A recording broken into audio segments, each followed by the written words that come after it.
हर रोज एक नई कहानी देखने के लिए चैनल को सब्सक्राइब करें और बेल आइकन को दबाना ना भूलें।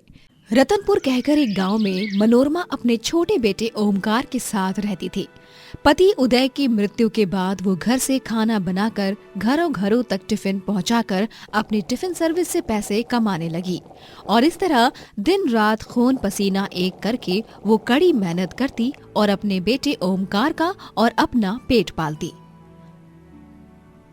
चलो अब बस और 10 टिफिन बाकी है, फिर मैं मेरे ओमी के लिए उसकी मनपसंद खीर बनाऊंगी। आज उसका जन्मदिन है। मनोरमा अपने बेटे ओमकार को किसी भी चीज की कमी महसूस नहीं होने देती। वो रात रात भर जागकर अगली सुबह की तैयारी करती। सब्जियां काट कर रखना, आटा गूंद कर रखना, ये सब करते करते आधी रात बीत जाती। फिर सारे टिफिन पैक करके दिन में तपती धूप में गांव में घरों घरों तक जाकर वो सभी को टिफिन देती। धन्यवाद मनोरमा, ये लो तुम्हारे पैसे। तुम्हारे हाथ का खाना बहुत स्वादिष्ट होता है। जी करता है खाते ही जाओ, खाते ही जाओ। अगली बार फिर से मंगाऊंगी। जी धन्यवाद। ओमकार को और आगे पढ़ने के लिए मनोरमा दुगना तिगुना मेहनत करती है और पैसे इकट्ठा करके उसे शहर पढ़ने भेजती है। बड़े होने के बाद ओमकार को शहर में ही एक अच्छी कंपनी में नौकरी मिल जाती है और वो शहर में ही सेटल हो जाता है और उसे एक अमीर लड़की मिलती है जिसका नाम शनाया होता है।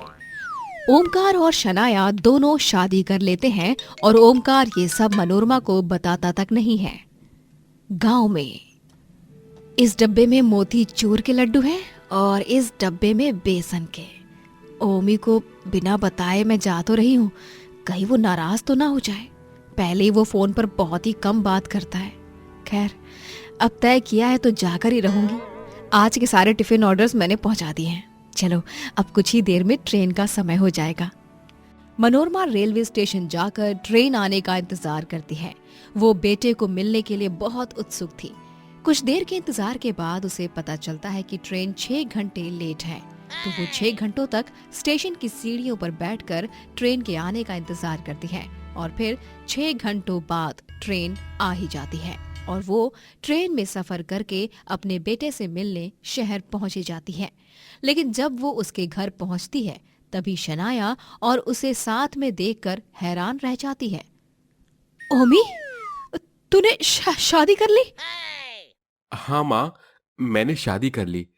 सॉरी, मैं अपनी लाइफ में इतना ज्यादा बिजी हो गया था कि आपको बता ही नहीं पाया ये बात। लेकिन आप यहाँ क्यों आई हैं? क्या मतलब? मैं तुझसे मिलने आई हूँ। न फोन न कुछ। शहर आकर तो तू मुझे भूल ही गया है। ओह गॉड! ओमकार, इस बुढ़ी औरत को बोलो जल्दी से यहाँ से निकल ले। इसके बदन से कितनी गंदे तेल की बदबू आ रही है। I can't breathe baby. Sorry baby. माँ, आप एक काम करो, आप अभी निकल जाओ यहाँ से। हम फोन पर बात करेंगे, ठीक है?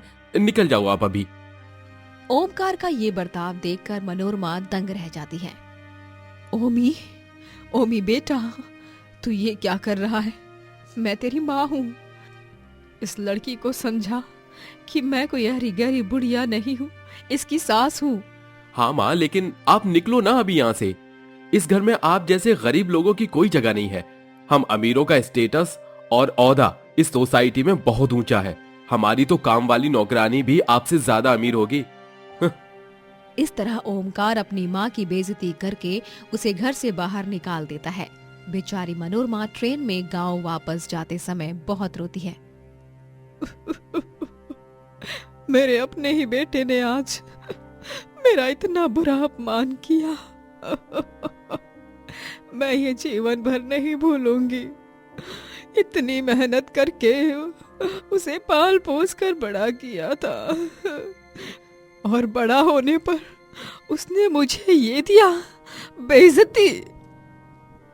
मनोरमा अपने गांव वापस लौट आती है। अब इस बूढ़ी उम्र में ज्यादा काम वो नहीं कर पाती और बहुत बीमार रहने लगती है।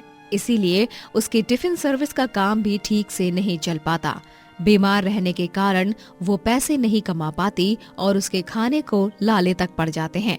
वो ओमकार को फोन कॉल करती है कुछ पैसे मांगने के लिए, लेकिन ओमकार उसका कॉल नहीं उठाता। घर का बिजली का बिल ना भरने की वजह से घर का मालिक उसे घर से भी बाहर निकाल देता है और घर को ताला लगा देता है। बीमार हालत में बूढ़ी मनोरमा अपने सामान को लेकर कड़ाके की ठंड में यहाँ से वहाँ दर बदर भटकती है। अब इस बीमार अवस्था में मैं कहाँ जाऊं? ओमी होकर भी मेरा नहीं रहा। मेरा तो इस दुनिया में कोई भी नहीं रहा। मेरा अपना खून ही पराया हो गया।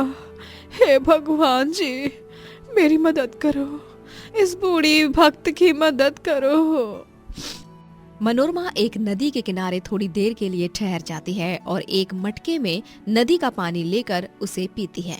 तभी अचानक से नदी में से एक देवता प्रकट हो जाते हैं। मनोरमा उन्हें देखकर चौंक जाती है। देवता जी, आप? भक्त अगर पुकार लगाए तो भगवान को तो उनकी मदद के लिए आना ही होगा ना। मनोरमा, तुम एक बहुत ही नेक और ईमानदार भक्त हो और मैं तुम्हारी पीड़ा को भली भांति जानता हूं, इसलिए तुम्हारी मदद के लिए सर्वप्रथम प्रकट हो गया हूं।